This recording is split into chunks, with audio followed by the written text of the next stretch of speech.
The walk-in freezer was the only place in the restaurant where I could fall apart unseen. I stood shivering in my thin server's uniform, fingers pressed to my eyes to stem the flow of tears. "Keep it together, Grace," I told myself. But my body betrayed me with quiet sobs I couldn't contain. The roar of the industrial fans drowned out the noise. At least no one could hear me breaking. It had been a nightmare dinner rush at La Stella, the upscale Italian restaurant in Manhattan where I worked. Friday nights always brought a demanding crowd. Wall Street types celebrating deals, elegant couples on anniversaries, tourists splurging on a taste of the high life. I had handled it all before. But tonight was different. Tonight I was unraveling. The text message that flashed on my phone an hour ago still burned in my memory. Rent overdue 3 days. Pay up or you're out. As if I could conjure $1,500 out of thin air. My hands trembled remembering the follow-up from my landlord Gary. A leering suggestion that there were other ways I could cover what I owed. I'd felt sick reading it, then furious, then utterly helpless. Gary was also my shift manager, the man who controlled my schedule, and at the moment whether I'd have a roof over my head next week. When I'd tried to laugh off his insinuation earlier in the week, he'd leaned in too close and whispered, "Think about it, or start packing." The heat of his breath and the squeeze of his hand on my shoulder had lingered like grime on my skin. I could almost hear his oily voice. "Poor Grace. Don't you know life could be easier if you just cooperate?" A surge of anger cut through my fear. I'd worked at La Stella for 2 years, and I'd earned every dollar honestly. No way was I selling myself to pay rent or keep this job, but righteous anger wouldn't change the fact that I had no money and no family I could ask for help. My mom was halfway across the country in Ohio, barely making ends meet herself. My college friends had drifted away when I'd had to drop out last year. Bills from Dad's hospital stay ate through the tuition fund, and after he passed, I couldn't keep up with school and an apartment on a waitress's wages. At 24, this job was all I had, and losing it would mean losing everything. I straightened my spine and wiped my face with the hem of my apron. The small mirror on the freezer door reflected my blotchy cheeks and red-rimmed eyes. My dark brown hair, usually neat in a ponytail, had frizzed loose around my face in the humidity of the kitchen. I looked how I felt, fragile, desperate, exhausted. Not a great look for the front of house of a fine dining restaurant. I splashed a bit of cold water from a prep sink onto my face and patted it dry, then pinched my cheeks for color. The last thing I needed was a customer complaining that their server looked like a mess. When I stepped out of the freezer, the comparative warmth of the kitchen wrapped around me, along with the smell of tomato sauce and searing steak. My watch read 9:30 p.m. Only a handful of tables remained occupied out in the dining room. The worst of the night was over. Maybe I could finish the shift quietly and avoid Gary until I figured out a plan. As I headed for the swinging door back out to the floor, I nearly collided with Marisol, one of the other servers, who was balancing a tray of cannoli. Her eyes widened when she saw me. "Whoa, Chica, you okay?" she asked, taking in my face. I must not have hidden the evidence of crying as well as I'd hoped. "Fine," I lied with a tight smile. "Just needed a minute to cool off." Marisol's expression flickered with sympathy. She lowered her voice, though the kitchen noise likely masked our conversation anyway. "He was at it again, wasn't he? I saw Gary following you earlier. Did he say something nasty?" I swallowed, my throat still tight. "It's nothing I can't handle," I replied, which wasn't really an answer. We both knew Gary had a reputation. He hadn't crossed a clear line with me yet, just heavy insinuations and those unwelcome touches that made my skin crawl. But others hadn't been so lucky. Marisol herself had once endured him, accidentally, brushing against her rear so many times in one shift that she'd fled to the bathroom to scream. But she needed the job as badly as I did. Reporting him felt futile. The owner of La Stella was an absentee figure, and complaints always filtered back to Gary himself. It was a vicious loop. Marisol gave me a searching look. "If you want, I can cover your last table so you can head home early." Before I could respond, the kitchen door swung open, and as if conjured by our thoughts, Gary stepped in. His bulk filled the doorway, and his eyes zeroed in on me with that mixture of annoyance and presumptuous entitlement I'd come to dread. "Grace!" he snapped, ignoring Marisol entirely. "Table 7 needs clearing. Quit hiding in the back. We aren't paying you to lounge around." My cheeks burned, shame and anger sparking again under my skin. "We aren't paying you," like the money came from his pocket. He paid me barely more than minimum wage, and I earned every cent taking care of customers while he schmoozed or barked orders. But I bit my tongue. Arguing would only make things worse later when no one was around to see. "Yes, sir," I mumbled, eyes down, and hurried past him. I felt his gaze linger on me as I went, like the touch of a clammy hand across my back. Just get through tonight, I thought. Tomorrow, figure something out. I stepped out into the main dining area, glad to escape his presence. The restaurant had settled into a post-dinner lull. Soft jazz music played over the speakers, and the lights were dimmed to a gentle amber glow. Only a few tables were occupied now. My heart still pounded from the close call in the kitchen, but I forced myself to focus. Table 7, near the broad front windows, was empty save for dirty plates and crumpled napkins. I grabbed a bussing tray and started clearing it. Each clink of dishes against the tray was oddly soothing, a small, normal task I could control. One plate, one glass, one napkin at a time. My breathing slowed to match the rhythm of cleaning. I didn't realize someone had approached until I sensed a figure standing on the other side of the table. I looked up, plate in hand, and my breath caught. A man I had never seen before stood there, watching me. He was tall, well over 6 feet, with a charcoal suit tailored so sharply it looked like it had been sewn onto him. Under the jacket, a crisp white shirt was unbuttoned at the throat, where I glimpsed a thin gold chain against tan skin. He had the kind of face you couldn't forget. Strong, arresting features as if carved from stone, softened only slightly by the warm overhead lighting. His hair was a rich black, smoothly swept back from his forehead. But it was his eyes that held me. Dark, penetrating, and at that moment, quietly concerned. I realized I was staring. Worse, that he was examining me with a furrow between his brows, as if something about me troubled him. In a flash of self-consciousness, I wondered what I looked like to him. A waitress with puffy eyes, clutching dirty dishes with white-knuckled hands. "I'm sorry, sir," I managed, forcing a polite smile as I set the plate down on the tray. "I'll have your table cleared in just a moment." He continued to regard me, and I noticed now that he wasn't alone. Another man, also in a dark suit, stood a respectful distance behind him, watchful, like security. Something about their posture and quiet confidence made me suddenly aware that this wasn't a regular customer checking on his table. Indeed, out of the corner of my eye, I caught Marisol by the kitchen door, looking our way with an expression of mingled apprehension and awe. Her gaze caught mine, and she mouthed, "That's him." I didn't know what she meant, but my stomach did a small flip. The man with the dark eyes glanced over the disarray on table 7, then back to me. "No rush," he said, voice low and unexpectedly gentle. "Please, take your time." I blinked. Most customers at this hour were either drunk and jovial or impatient to leave. This man was neither. If anything, he seemed concerned for me. But that made no sense. We were strangers. "Thank you," I murmured, not sure what else to say. I stacked the last of the glasses onto my tray. When I straightened, I realized he was offering me something. A linen handkerchief, pristine white with embroidered edges. "You missed a spot," he said softly, and touched his own cheek to indicate mine. Mortified, I realized a tear track I hadn't wiped must still be visible on my face. I hadn't expected kindness, much less from a stranger. For a second I hesitated. Up close, his presence was even more imposing. He carried an air of authority that made the space around him feel charged. Yet nothing in his demeanor was threatening. If anything, it was the opposite. Steady and composed, as if he had all the time in the world to wait for me to accept the simple offer of a handkerchief. "Thank you," I said again, my voice barely above a whisper. I took the handkerchief and dabbed it against my cheek. A faint scent of clean soap and something like cedar clung to the fabric. It struck me that this might be the most absurd use of an expensive accessory, soaking up a waitress's tears. He nodded once, a courteous dip of his chin. "Of course."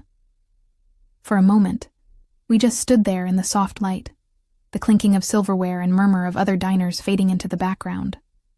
There was an intensity in his dark gaze that made me feel exposed, as if he could see every worry and humiliation I'd endured tonight written plainly on my face. I dropped my eyes, flushing, and busied myself with lifting the loaded bussing tray. The man stepped smoothly out of my way to let me pass.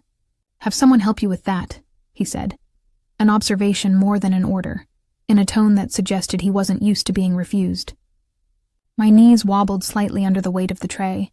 It was true I was overtired and had overloaded it. "I'm fine," I insisted on reflex, adjusting my grip. "But thank you, really." A ghost of a frown tugged at the corner of his mouth. He seemed about to say something else when suddenly Gary's voice cut across the dining room. "Grace!" Gary barked from near the bar. The sound made me flinch, nearly upsetting the tray. I steadied it and looked over. Gary was watching with sharp, narrowed eyes. "Quit dawdling and get moving."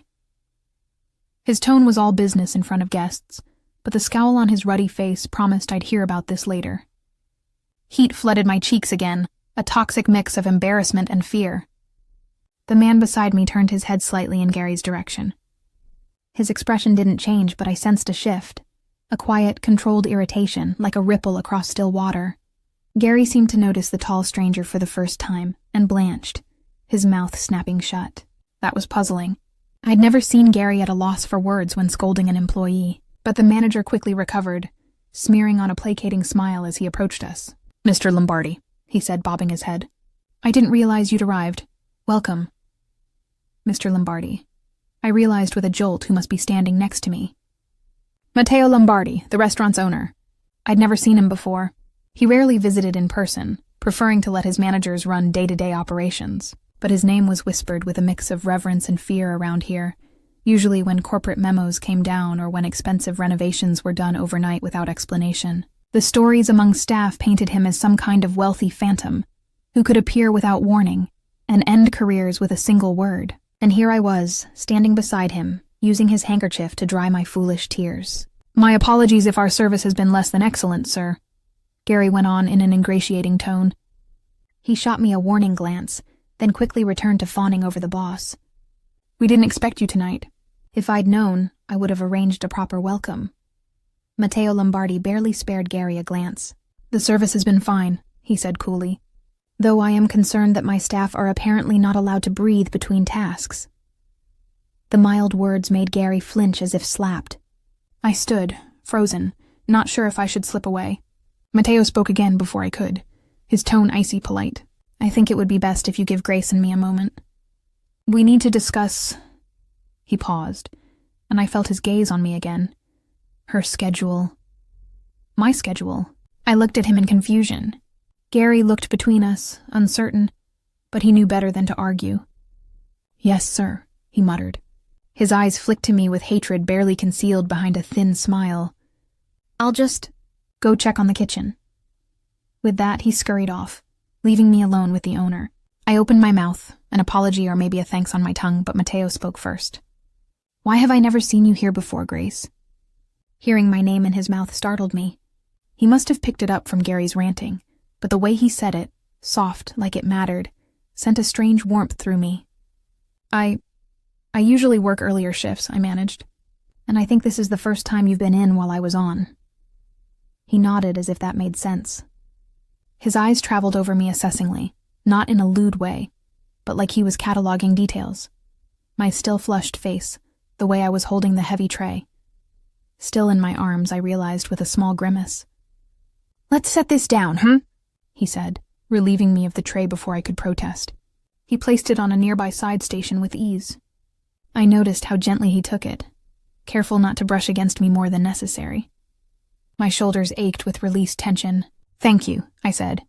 My heart was hammering, part residual embarrassment, part nerves at being face to face with the boss I'd heard so much about, and part something else I couldn't name.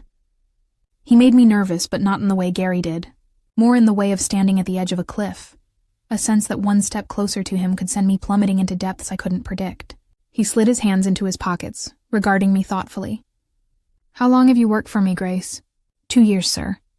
A hint of a wry smile touched his lips. "Sir, makes me sound old. I'm 34 for the record." I bit my lip. "Mr. Lombardi, then."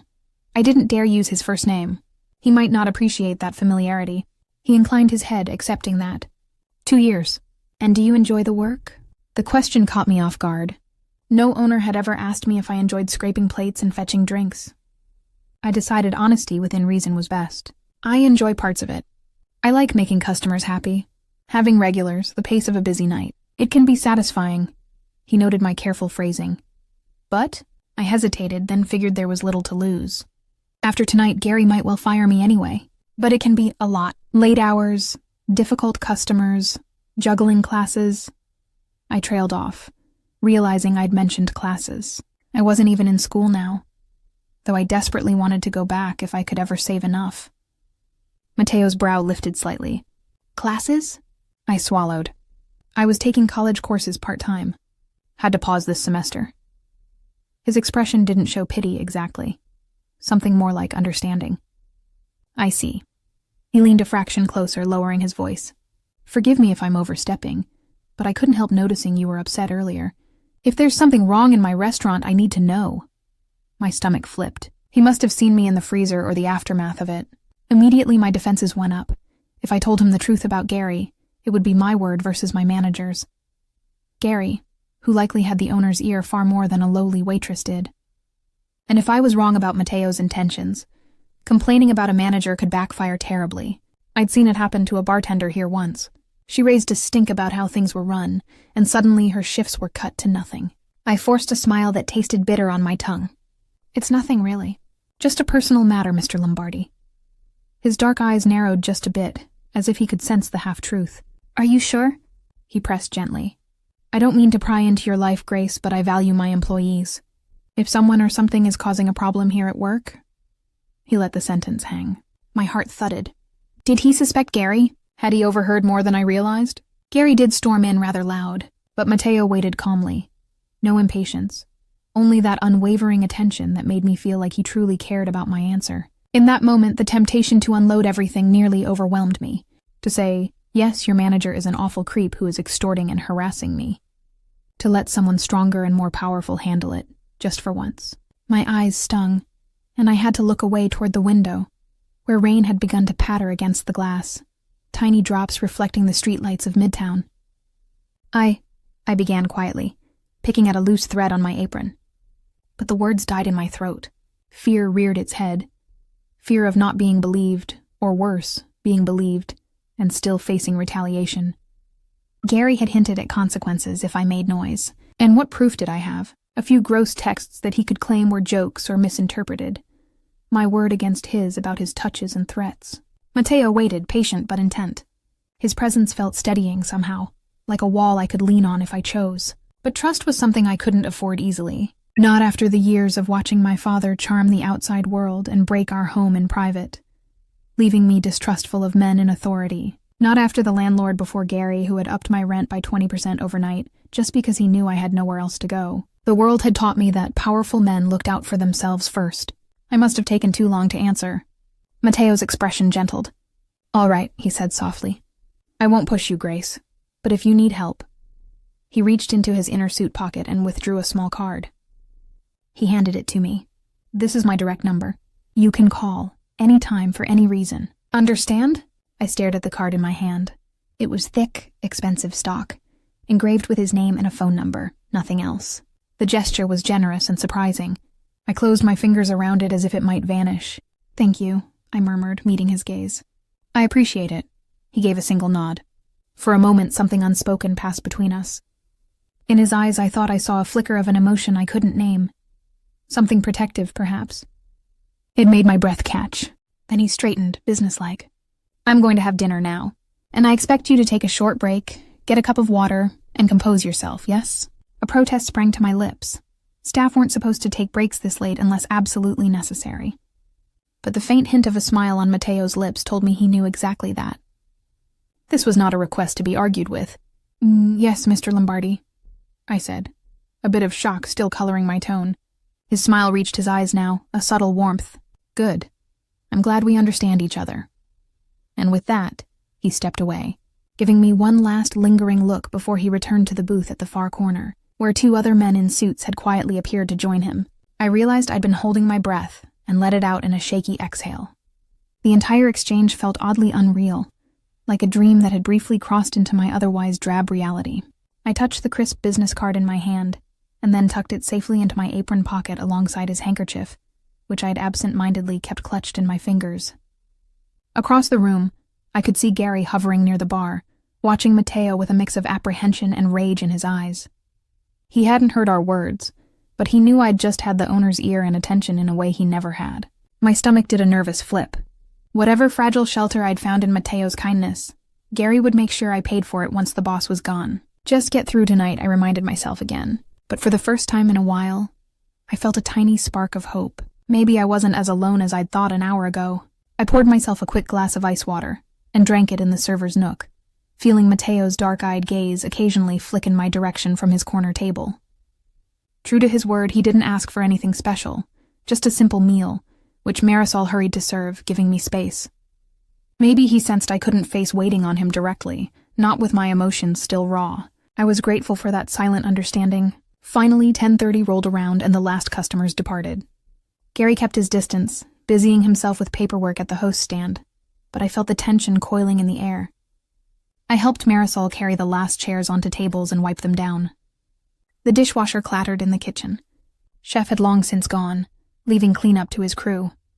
Matteo Lombardi remained at his table even after his companions left. He sipped an espresso, seemingly unhurried as we closed up around him. It was unusual for any owner to stay this late, let alone in the quiet gloom of an empty dining room.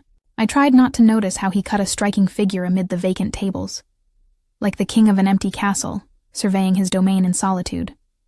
My plan was to clock out as soon as possible and slip away, but as I came out from the kitchen with my coat and purse, I nearly ran smack into Gary in the hallway by the manager's office. "Going somewhere?" he asked, voice low. Gone was any pretense of workplace cordiality. His small, piggish eyes were alight with anger. My pulse jumped. "Home," I said, trying to step around him. "My shift is over." Gary moved, blocking the narrow hallway that led toward the back exit. His bulk loomed over me, the stale scent of his sweat and cologne making my stomach turn. "Not so fast," he hissed. "Think I didn't see you cozying up to the owner? What lies did you tell him, huh?" My heart began to thud painfully. "I didn't tell him anything," I said quickly. "We just talked about my schedule." "Bull!" Gary's lip curled. "You think I'm stupid? That I don't know a snake when I see one? You were crying all through dinner service, and then next thing I know, you're chumming up to Lombardi. What did you say?" Nothing. I swear," I insisted. My eyes darted toward the dining room entrance. I could still see Matteo out there in my peripheral vision, his back to us for the moment. If I shouted, would he hear? I didn't want to find out. I didn't want a scene. Gary jabbed a finger into my shoulder, pushing me back against the wall. "Listen to me, you little tease," he growled. "Men like Lombardi, they eat girls like you for breakfast and forget you by lunch. If you're trying to use him to weasel out of what you owe me, you're making a big mistake." My blood ran cold.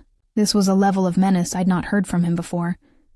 Despite the sweat beading on his forehead, he spoke with a quiet certainty. I realized I might have underestimated how dangerous a man like Gary could be when cornered. "Please let me go," I said, my voice trembling despite my efforts to keep it steady. "I just want to go home." Gary leaned closer, his face inches from mine. My skin crawled. "We had an agreement. Rent by tomorrow, or you pay in other ways. That hasn't changed, if anything. Tonight made your situation worse." What do you mean?" I stammered. He sneered. "I mean, if I lose my job because you cried to Lombardi, you'll lose a hell of a lot more. I know people, Grace. You won't be safe even if you walk out of here tonight with his blessing." My blood froze. This was no longer just workplace bullying. This felt like a genuine threat on my safety. Gary's teeth were bared in an ugly grin, and the fluorescent light overhead cast deep shadows under his brow that made him look almost feral. I tried to collect myself. "Gary, I didn't say anything, okay? I didn't." My eyes were pleading now. "Nothing's changed. I'll get you the money. Somehow, some way." His gaze flickered, searching my face for truth. I had the grim satisfaction of seeing a hint of uncertainty there. "Tomorrow," he demanded. "Bring me something, at least half, or... Is there a problem here?" The voice was calm, but it cut through the charged silence of the hallway like a knife. Both Gary and I turned to see Matteo Lombardi standing at the end of the corridor, one hand in his pocket, the other holding his phone. His expression was unreadable, but those dark eyes of his missed nothing. Gary immediately stepped back, his hand dropping from where it had pinned my shoulder. My heart leapt into my throat. How much had Matteo heard? No problem, sir," Gary said, slick and nervous. The change in his tone was instant and obsequious. "I was just discussing some scheduling matters with Grace." I pressed myself against the wall, trying to compose my face. My shoulder throbbed where Gary's finger had dug in. Matteo's gaze flicked to me, and I saw a storm brewing beneath his otherwise cool demeanor. He must have caught the tail end of Gary's threat, if not more. Matteo slipped his phone into his pocket and walked toward us, unhurried. Gary actually shrank a little as the owner approached. The hall was narrow, and when Mateo reached us, he placed himself deliberately between me and Gary, facing my manager with a pleasant smile that didn't reach his eyes. "Gary, I think I'll finish up the lockup myself tonight," Mateo said. "You've had a long day, haven't you?" Gary blinked. "Oh, it's no trouble. I insist." The two words were softly spoken, but had the weight of an order. "Hand me the keys, please." It was like watching a mouse realize it's cornered by a cat.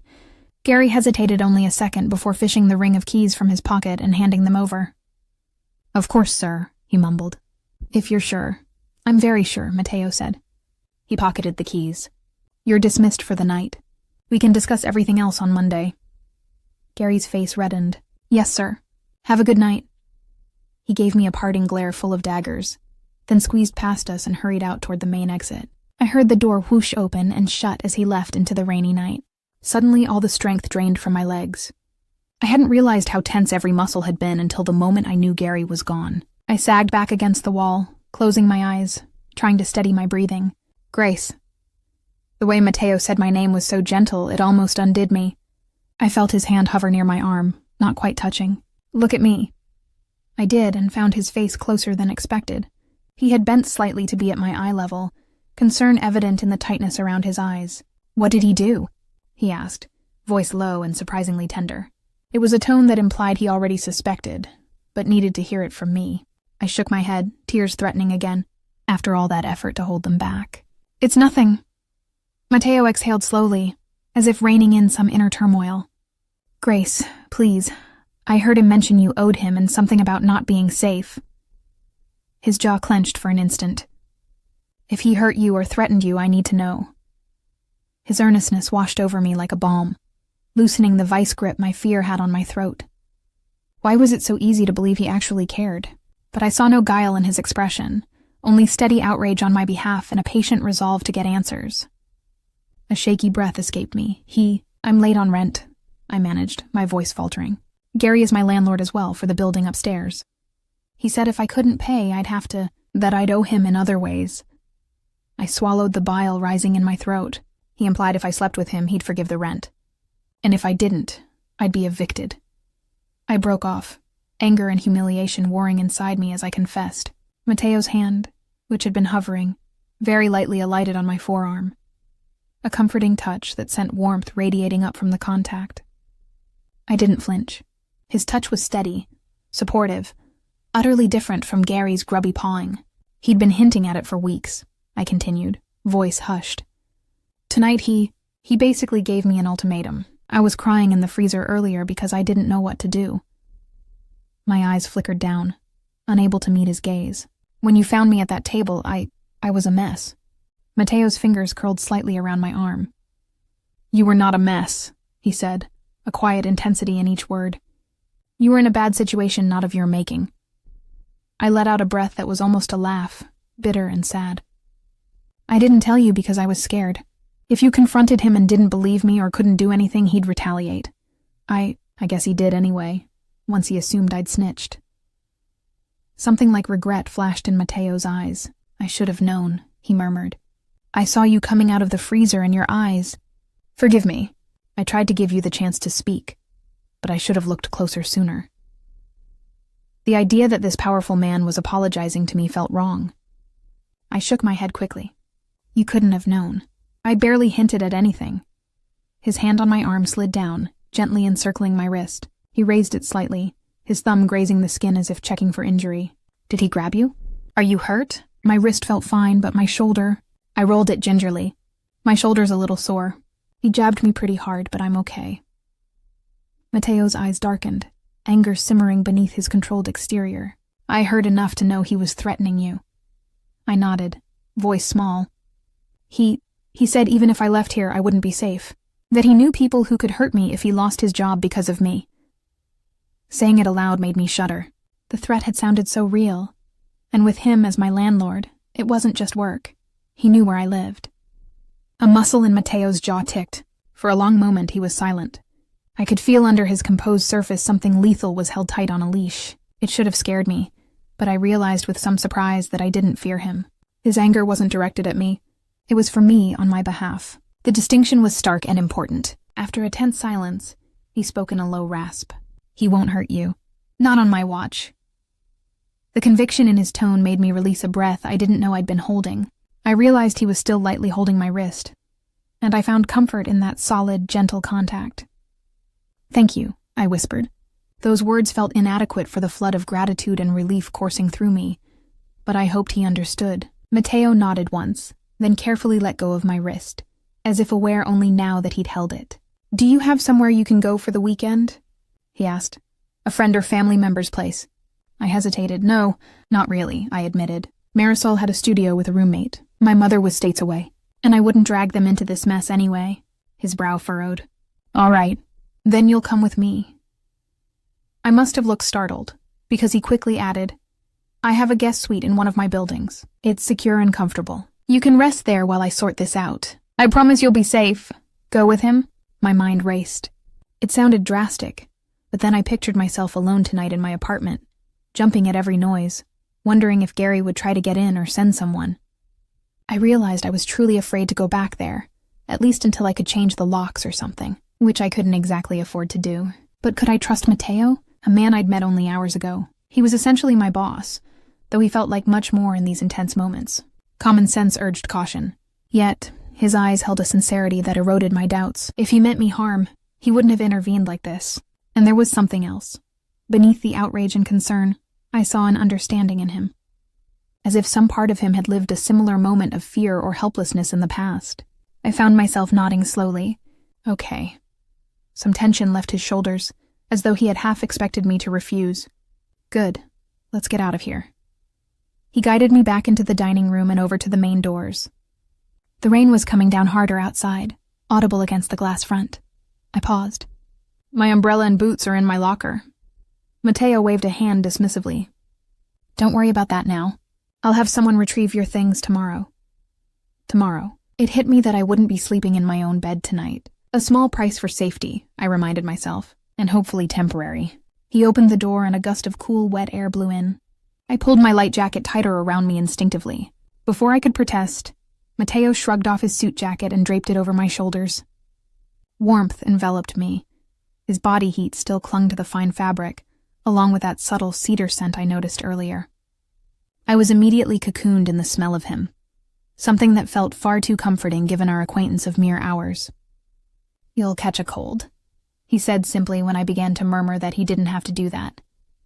I didn't resist. Maybe earlier I would have, but exhaustion and gratitude made me pliant. "Thank you," I said for what felt like the 100th time. He offered a faint smile and placed a guiding hand just above my lower back, an almost hovering touch, not quite touching me, like he was careful not to startle or presume.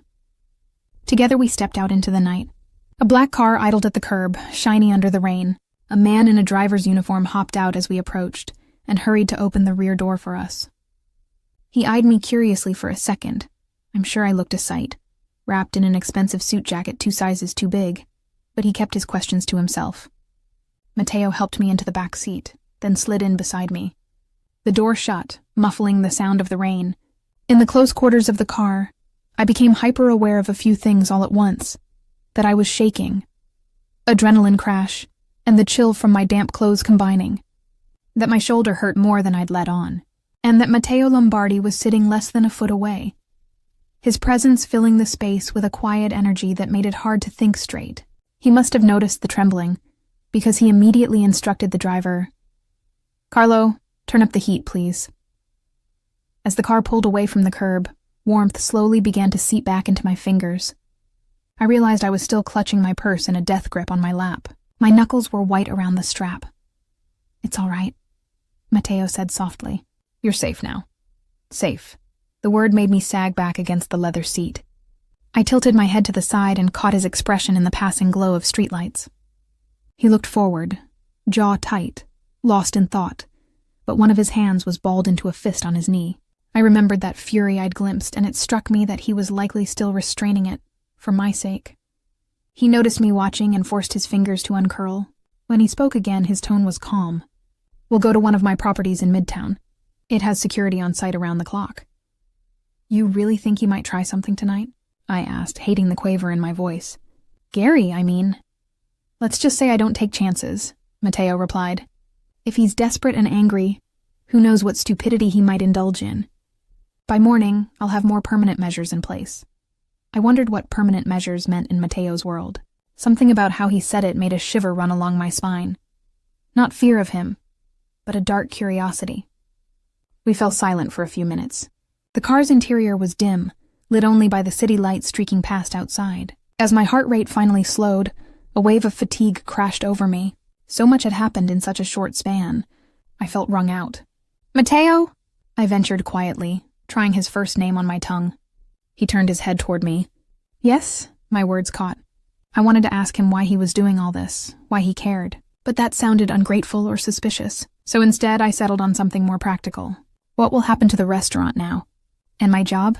My voice was small. As much as I hated the circumstances, I couldn't afford to be unemployed if he decided to fire Gary and shut down for a while or something. He considered me, and I sensed he recognized the real question under mine. What will happen to me? "The restaurant will be fine," he said carefully. "Gary." His lips pressed into a line. "He will not be managing it anymore, that I can promise. There's an assistant manager who can handle things temporarily until I put someone new in place." I nodded, relieved at least to hear Gary wouldn't be there if I returned. "And me?"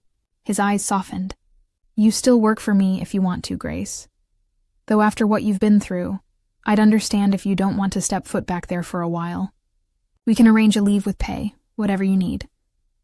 I was taken aback by his generosity. I can't ask for that.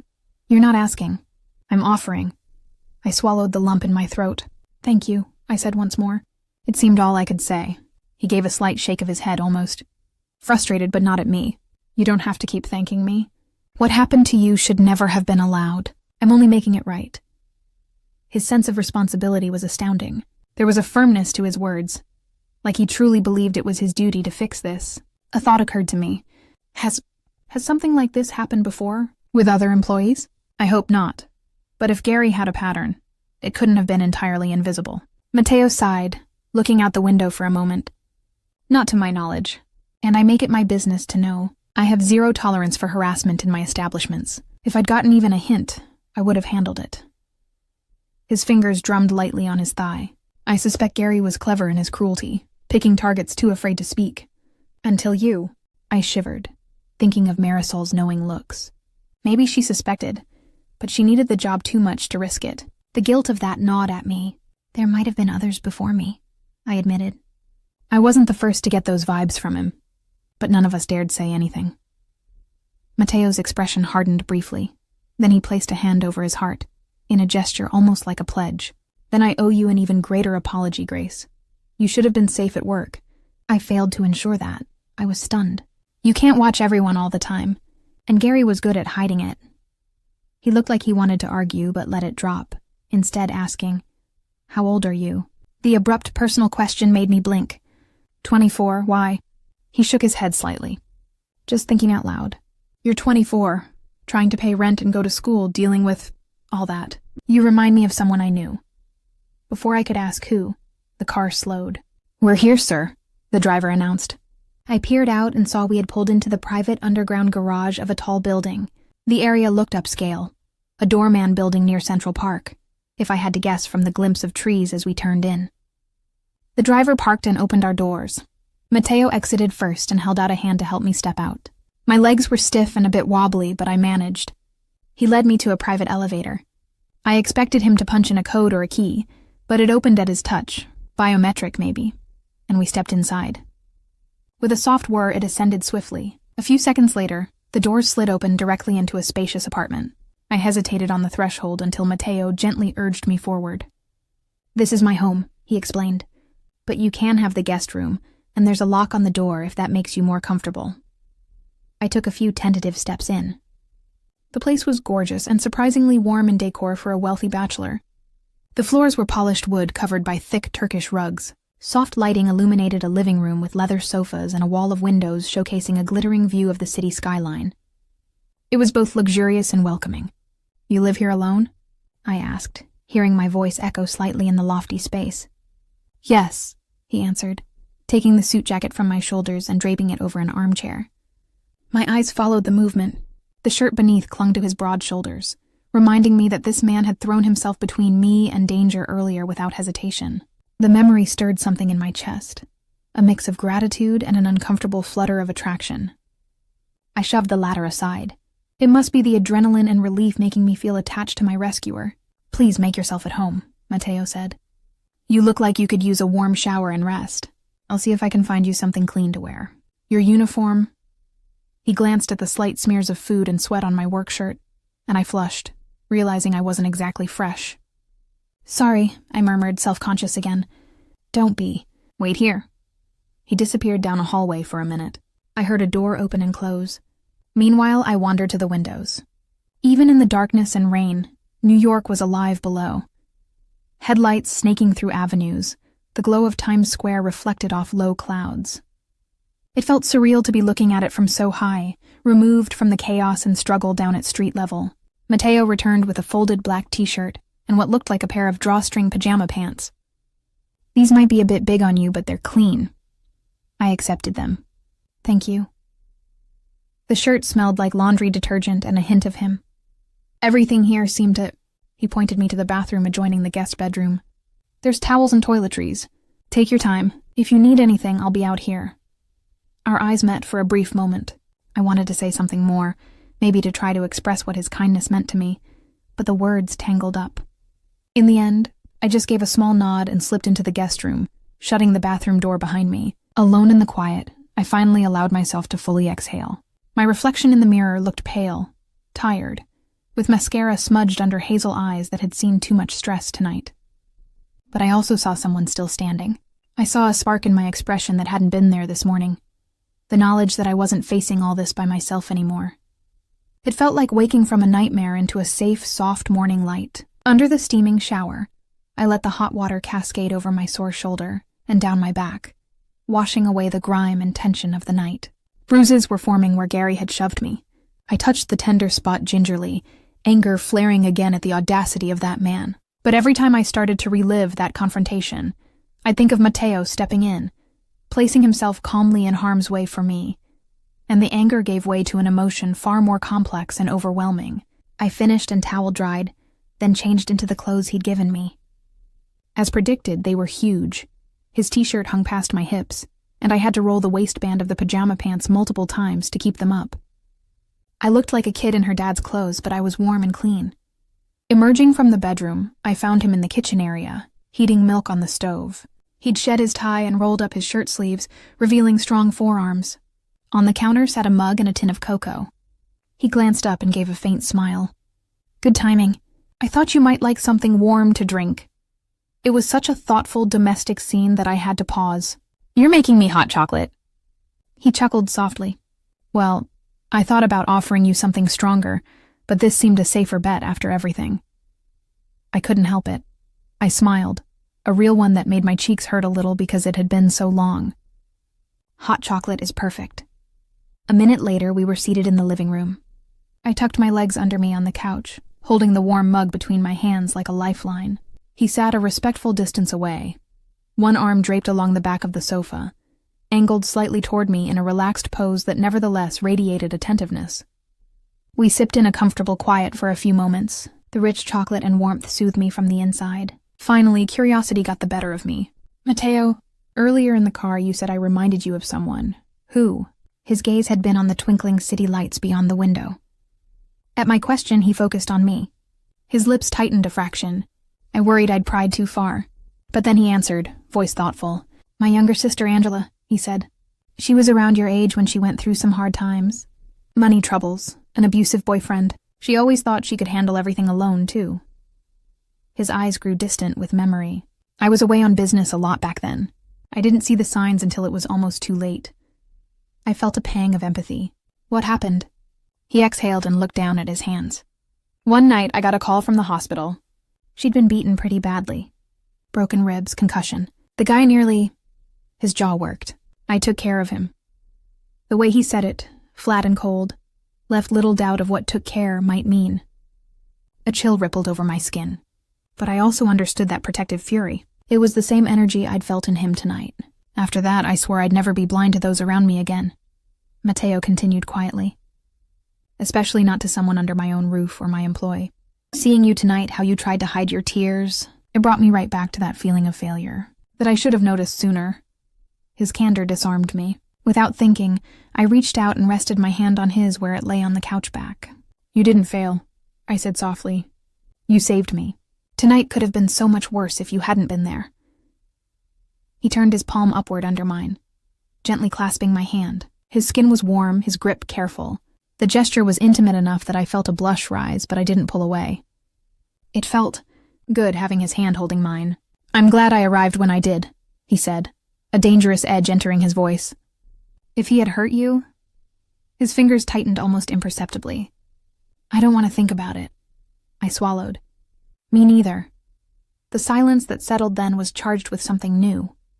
I became acutely aware of how close we were sitting now. I could see faint stubble on his jaw, the way his dark hair just brushed his collar, and his eyes, so intense and near black in this light, searched mine as if trying to read my thoughts.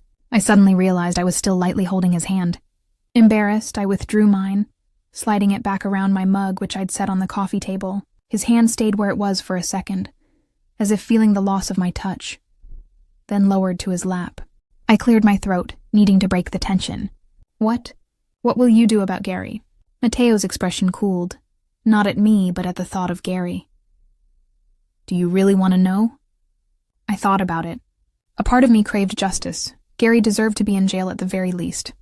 But something about the way Mateo asked made me think his plans weren't exactly to involve the police. Maybe not, I said quietly. Just promise me he won't kill me in my sleep or something. It was meant to be a half joke, but it came out too raw. Mateo's eyes flashed with alarm. Grace, I told you, you're safe. I won't let anyone get near you. I gave a small nod. I did believe him. Maybe I was naive, but my gut trusted this man who had so far been nothing but my protector. He went on. As for Gary, by Monday he'll be out of the picture. Whether that means facing charges for blackmail and assault or something less. Official, I'll decide by morning. I bit my lip. I don't want to cause trouble for you. His low laugh held no humor. Trouble? The trouble is that he put his hands on you in the first place, that he dared to abuse my trust and harm someone under my care. He shook his head. No, you aren't causing trouble, Grace. You're revealing it. And I'm going to stamp it out. The possessive weight of his words, someone under my care, sent an unexpected warmth through me.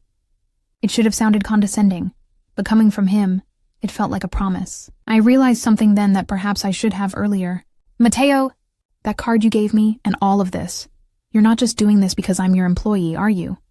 It was a bold question, but I had to ask. I needed to understand why he seemed to care so much about a stranger like me. His gaze held mine for a long moment.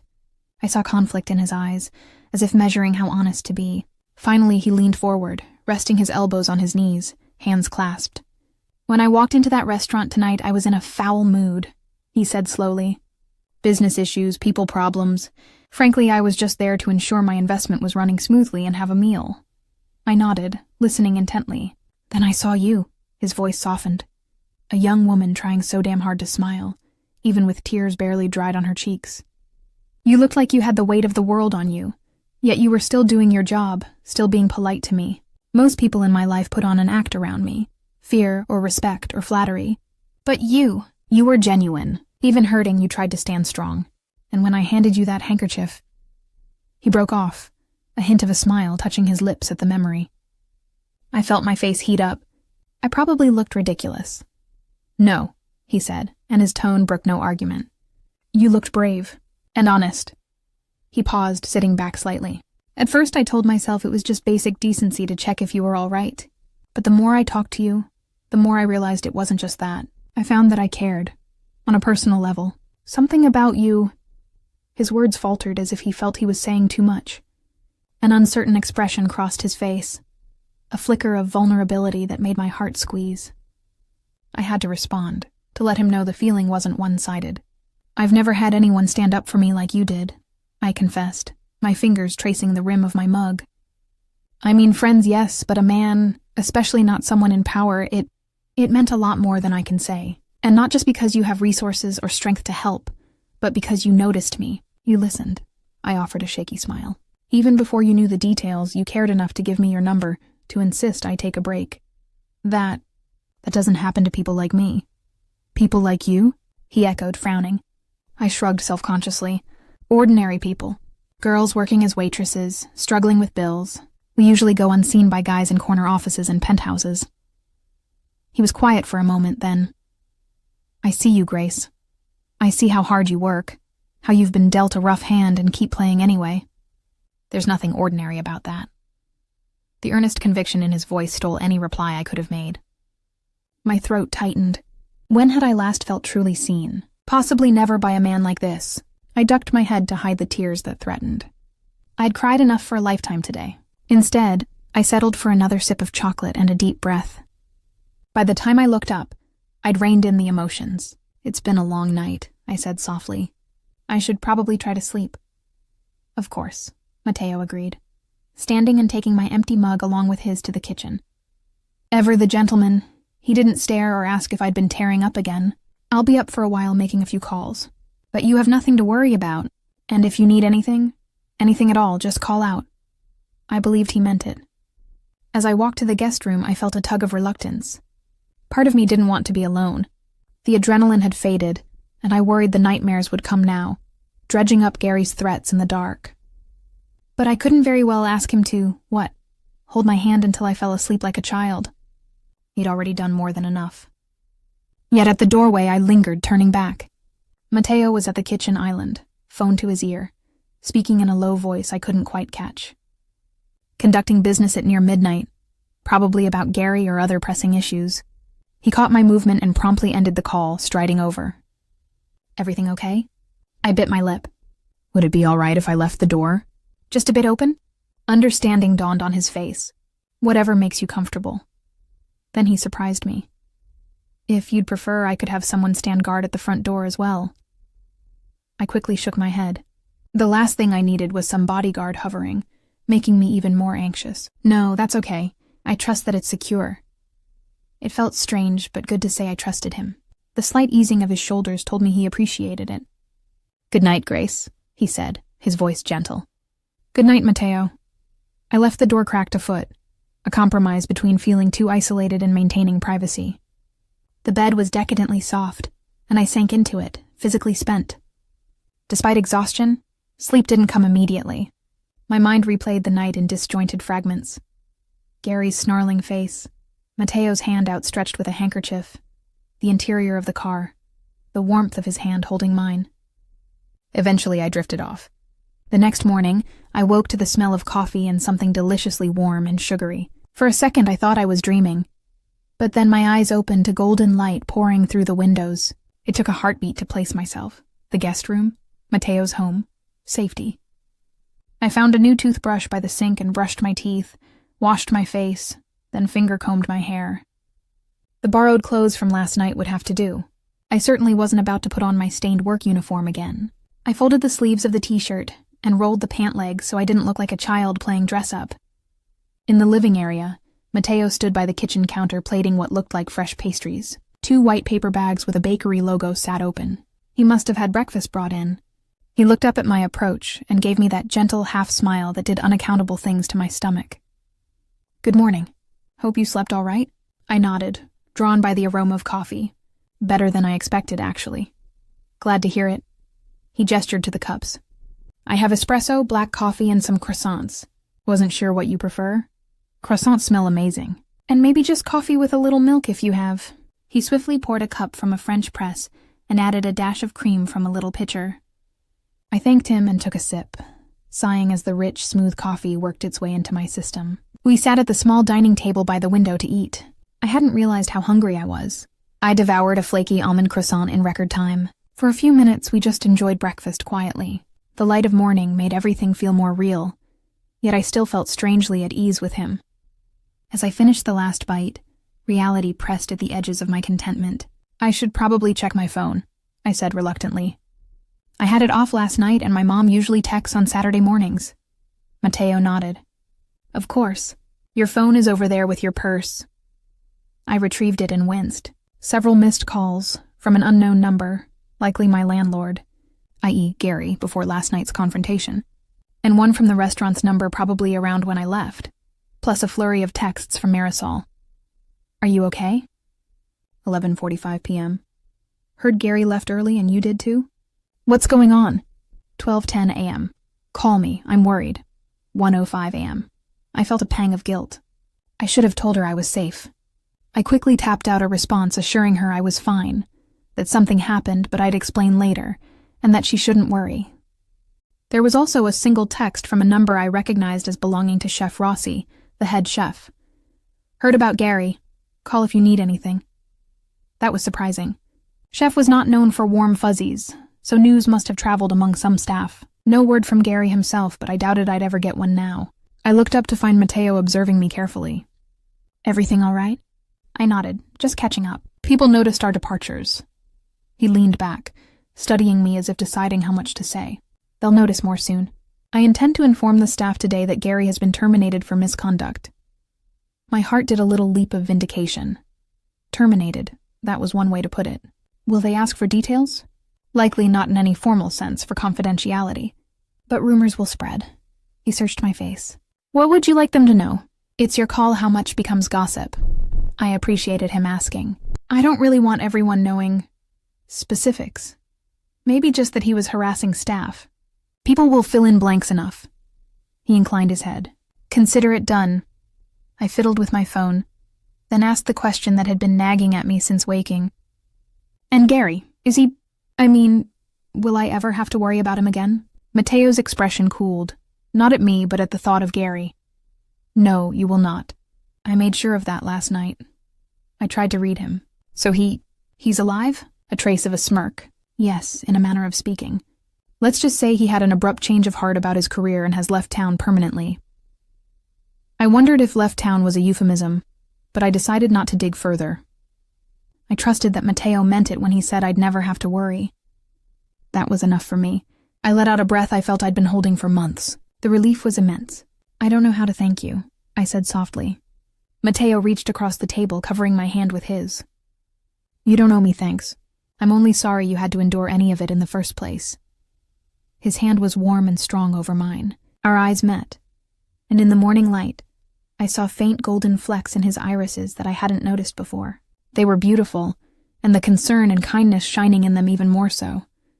My heart swelled with an emotion I realized was becoming dangerously close to affection. Dangerous because falling for a man like Matteo, whose life was miles removed from mine, could only end in heartbreak, right? Yet here he was, defying all my preconceived notions of what a Mafia boss, or whatever whispers said about him, would be like. I still didn't know the full extent of his business dealings, and maybe I didn't want to. I'd seen enough in movies and news to fill in blanks. Money, power, occasional violence done in shadows. But also loyalty, protectiveness for those under his wing. I remembered how Gary had instantly changed when addressing him, the fear. Matteo commanded fear and respect clearly, but he had shown me nothing but gentleness, at least when I wasn't being threatened. I recalled that lethal edge in his voice toward Gary and shivered. What's going through your mind? He asked quietly, thumb unconsciously stroking the back of my hand in slow arcs. I blushed at being caught in contemplation. Just how unexpected all this was, I admitted. Yesterday I woke up thinking it would be a day like any other. Go to clinical lab for school, then work my shift, endure whatever new hell Gary had, go home. And now, 24 hours later, everything's different. Different good or different bad. His tone was careful, but I heard a hint of vulnerability. I flipped my hand to squeeze his. Good. Scary at times, but good. He smiled, and in that smile I saw some tension release. He had been worried about what I thought of him, I realized. Worried I might view him as some sort of monster, after hearing the things he likely did to resolve this. Impulsively, I decided to be bold. I know you're probably involved in things. Beyond just restaurants, I said, choosing my words delicately. I felt his hand stiffen slightly under mine, but I hurried on. I'm not naive. Last night on the phone I heard you say not to get the police involved, so I can guess. And I'm not judging. You did what you had to keep me safe. Matteo looked at me, surprise and a touch of relief coloring his features. Most people would run the other way, knowing what you likely know about me. I gave a small shrug, summoning a half-smile. Maybe I'm not most people. Or maybe it's that I owe you too much to be afraid. Either way, I'm still here. He lifted my hand and to my shock brushed a kiss across my knuckles. The gesture was old-fashioned, courtly, yet the feel of his lips on my skin sent a lightning bolt of awareness up my arm. "I'm very glad you're here," he murmured, eyes never leaving mine. For a breathless moment, the world narrowed to just us. My heart fluttered madly, and I was sure he could feel the slight tremor in my hand he held. Then a buzzing sound shattered the moment. Matteo grimaced apologetically and released me to check his phone, which was vibrating on the table. "I have to take this," he said. "Give me a minute?" I nodded, withdrawing my hand and trying not to feel bereft at the loss of his warmth. He stepped away to answer the call, voice low. I figured it might be work or something. I took the moment to collect myself. That almost intimate moment had heated me more than the coffee.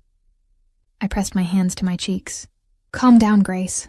This man was just being kind, and possibly flirting, but I needed to keep my head. We had known each other less than a day. True, an intense day, but still. A slow burn, I reminded myself. Anything between us should take time to grow. Rushing into something with someone like him could be a disaster. Maybe he was just feeling protective and responsible. Not necessarily interested in that way. Yet I recalled how he said I reminded him of his sister. That might actually mean he saw me as someone to protect platonically, not romantically. The thought was oddly disappointing. I decided I should probably reach out to my mom while he was occupied. Keeping it light, I texted her. "Hi, Mom, everything's fine here. Busy with work. Call tomorrow?" She didn't need to know the drama. She had enough worries. A few minutes later, Matteo returned, phone back in pocket. "Sorry, one of my associates." "No problem," I said brightly, perhaps too brightly to cover the tension of before. "So what's the plan for today?"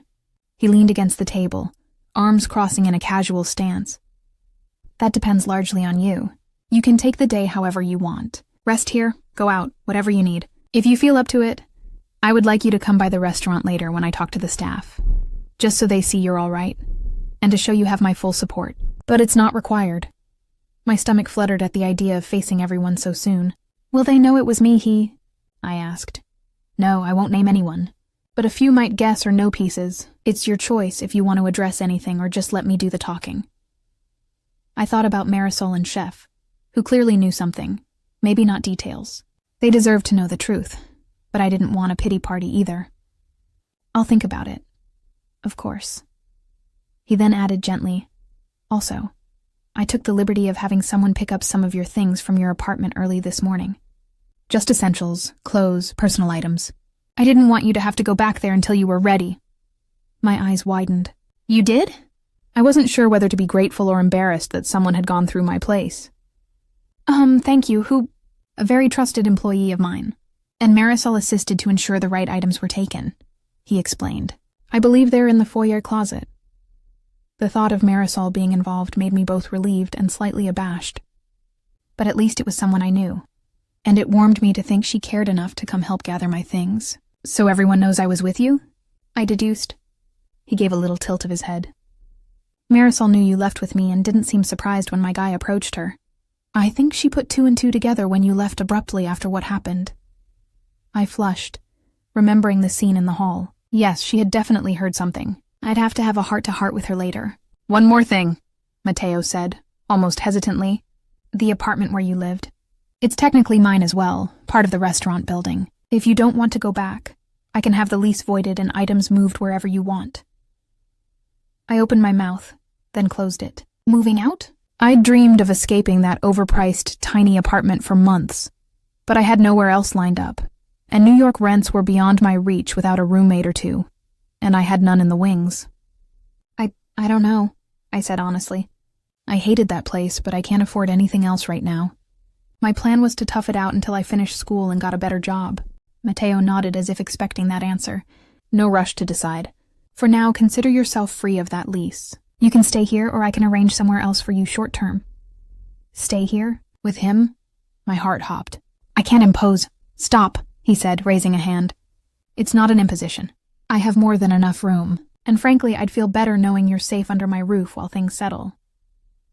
I realized his protective streak wasn't going to let me just run back to normal life immediately, and a part of me was thankful for that. The idea of returning alone to that apartment where ghosts of fear still lingered turned my stomach. "Just for a little while," I conceded quietly. His shoulders relaxed. "Just as long as you need." By early afternoon, we made our way back to the restaurant. Mateo insisted on having his driver take us, though I argued the distance was short and a taxi or subway was fine. He wouldn't hear it. I suppose being careful was now the order of the day, especially until it was clear Gary truly was gone for good. I caught myself scanning the streets, half expecting his glowering face in every passing car, but of course he was nowhere. At La Stella, the staff had been called in for a meeting before opening. We arrived through the back entrance. I walked in at Mateo's side, aware of the curious and concerned eyes that immediately fell on me. Marisol rushed over first and enveloped me in a hug. "Thank God," she whispered. "I was so worried." I hugged her back, whispering apologies for not calling sooner. Over her shoulder, I saw Chef Rossi nodding at me, arms folded, his gruff face betraying relief. A few other servers and kitchen staff hovered, unsure. Mateo raised a hand for attention. The room fell silent. "Thank you all for coming in on short notice," he began. His voice carried effortlessly, full of authority yet devoid of bluster. "I'll get straight to the point. As some of you may know, Gary will no longer be managing this restaurant." A couple of stolen glances, but mostly silence. Nobody seemed inclined to lament. If anything, a weight was lifted collectively. "He violated the standards I expect in my establishments, including the respect and safety every employee is entitled to," Mateo continued. "I won't tolerate harassment or abuse of anyone under my employ." I saw Marisol shoot a quick smile of vindication to another server. "They did suspect the truth then. I'll be appointing a new manager soon," Mateo went on. "In the interim, Chef Rossi and I will coordinate operations. If any of you have concerns or information regarding what transpired, my door is open." If anything, a weight was lifted collectively. "He violated the standards I expect in my establishments, including the respect and safety every employee is entitled to," Mateo continued. "I won't tolerate harassment or abuse of anyone under my employ." I saw Marisol shoot a quick smile of vindication to another server. "They did suspect the truth then. I'll be appointing a new manager soon," Mateo went on. "In the interim, Chef Rossi and I will coordinate operations. If any of you have concerns or information regarding what transpired, my door is open." He didn't explicitly point to me, and I appreciated that. However, I felt a small push at my back, Marisol nudging me gently forward. Clearing my throat, I added, "I'm okay. And I just want to say, if anyone else ever experiences something like, well, what I did, speak up. You're not alone." My voice trembled a bit, but I saw a few nods, some teary eyes among the waitstaff. It occurred to me that perhaps others had brushed up against Gary's ugliness in lesser ways. After that, the meeting dispersed into small groups chatting. Some came up to quietly thank me or just squeeze my shoulder. The camaraderie was touching and a bit overwhelming. At one point, Chef pulled me aside. The burly man looked uncomfortable with feelings, but he managed. "You did good, kid. Don't think we didn't notice things were off. Well, I'm sorry if we didn't step in." I shook my head. "Thanks, Chef. It's all right now." His eyes flicked to Mateo, who was across the room speaking with a couple of servers about schedule changes. Chef lowered his voice. "The boss, he did right by you, eh?" Emotion swelled in me. I nodded. "Yeah, he really did." Chef grunted, satisfied, and muttered something about getting back to the kitchen to prep.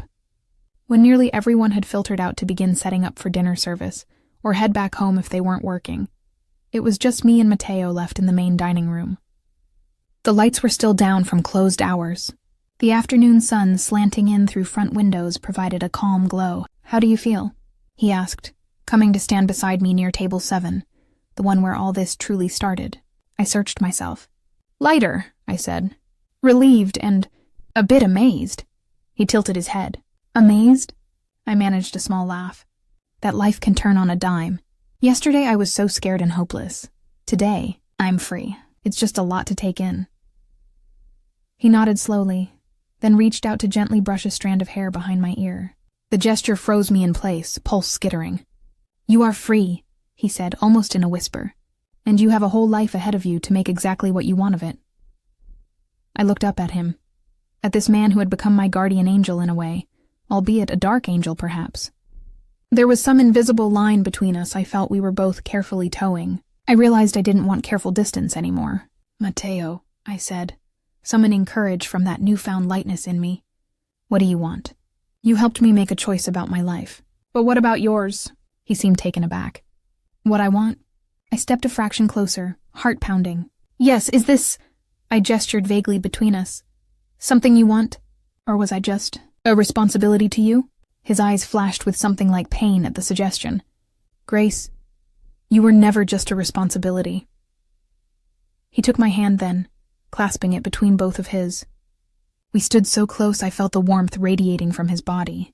Truthfully, I have been struggling all day, trying to maintain propriety when every instinct is telling me to hold you close and never let anything hurt you again. My breath hitched. That raw confession hung between us. I'm not a good man, he continued, voice low and intense. I've done things in my life you might find unforgivable, but I promise you I would never hurt you. And I care for you, Grace, deeply. The vulnerability in his usually guarded eyes undid me. Here was a man feared by many, admitting fear of my rejection. I lifted a hand to his face, resting my palm against the firmness of his cheek. He leaned into the touch almost imperceptibly, eyes closing for a second as if starving for simple affection. I don't think you're a bad man, I whispered. I think you've done what you had to in order to survive and protect those you love. I see you, Mateo, just like you saw me. His eyes opened, and they shone with emotion now. He turned his head to press a kiss into my palm, a silent thank you, or perhaps an I can't believe what I'm hearing. The rough warmth of his lips against my hand made my heart skip. Tears pricked my eyes, but for once they were happy. And in case it wasn't clear, I added softly, I care for you too. This might be fast and crazy, but I do. A quiet sound escaped him, half groan, half sigh of relief. He slid an arm around my waist, drawing me slowly against him. I went willingly, heart thudding as his other hand rose to cradle the back of my head with gentle strength.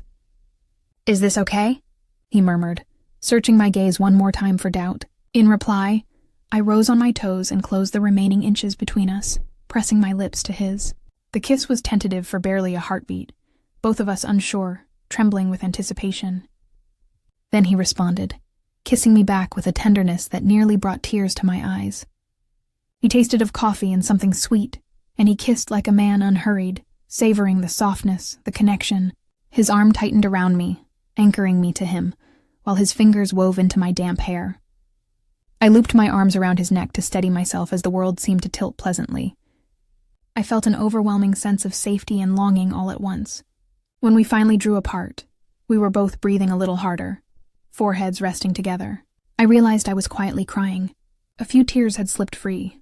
He noticed too and brushed them away with his thumb, concern furrowing his brow. These better be happy tears, he teased gently, though his voice was huskier than usual. I laughed softly, nodding. Very happy.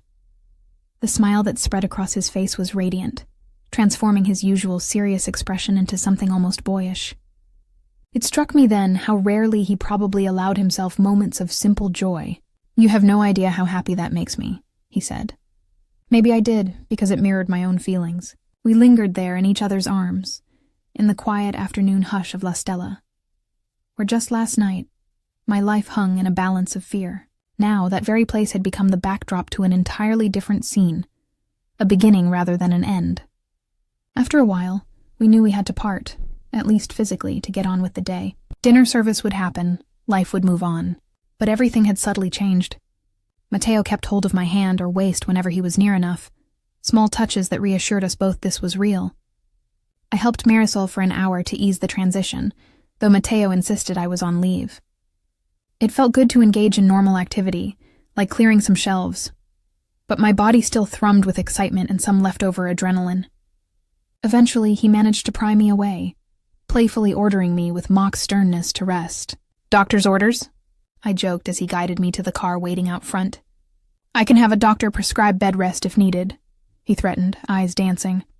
Back at our home now, a thought that gave me secret delight, he finally relaxed more. We spent the evening cooking a simple pasta together, talking about lighter things, favorite movies. He was secretly into classic black and white films, which made me grin, my funniest customer stories, his disastrous attempts at college cooking that led to nearly burning down a dorm kitchen. It was easy, comfortable, like we'd known each other far longer. Later, as we settled on the couch to watch one of those old movies, his arm around me, my head on his shoulder, I felt a peace that had been absent from my life for years. The shadows under my world had receded, replaced by the warmth of newfound hope. Mateo pressed a kiss to my hair. "Penny for your thoughts," he murmured. I snuggled closer, just thinking that if someone had told me yesterday morning that by tonight I'd be here like this, I would have called them crazy. He chuckled softly. "Fate has a strange way of intervening." I tilted my face up to him. "Do you think this is fate?" He considered that, dark eyes thoughtful but bright. "I think we crossed paths at the exact moment we both needed someone. If that's fate, then yes." Then he gave me a more serious look. "I also think fate only takes one so far. We choose what to do with it." I felt the truth of that. He'd offered help, but I'd chosen to trust him. He had likely fought an internal battle to not brush off my plight as just a passing problem. We both stepped toward each other of our own free will. "I'm choosing this," I said quietly, reaching up to caress his cheek, feeling a bit of rough stubble that had grown since morning. "I'm choosing you!" His breath hitched and he turned fully to wrap me in his arms. He didn't speak for a moment, holding me as the film played on forgotten. His heartbeat was steady beneath my ear. Finally, he whispered into my hair, "And I will keep choosing you, every day." I knew life wasn't magically going to be perfect. There would be difficulties. Our worlds meshing, the moral complexities of his life, my finishing school, perhaps whispers or dangers from his line of work. But I felt in my soul that whatever came, we would face it together. He would protect me, and perhaps I could be a safe harbor for him from his storms. As the credits rolled on the movie, I smiled to myself thinking of the dramatic title I'd whimsically come up with that started all this. Mafia boss walks into his own restaurant and finds a waitress in tears. But what follows is worse. Worse, I mused aloud, catching his attention. He looked at me curiously. I smirked. That title was definitely wrong. What followed wasn't worse at all. Understanding lit his face, and he laughed softly. "No, I'd say better.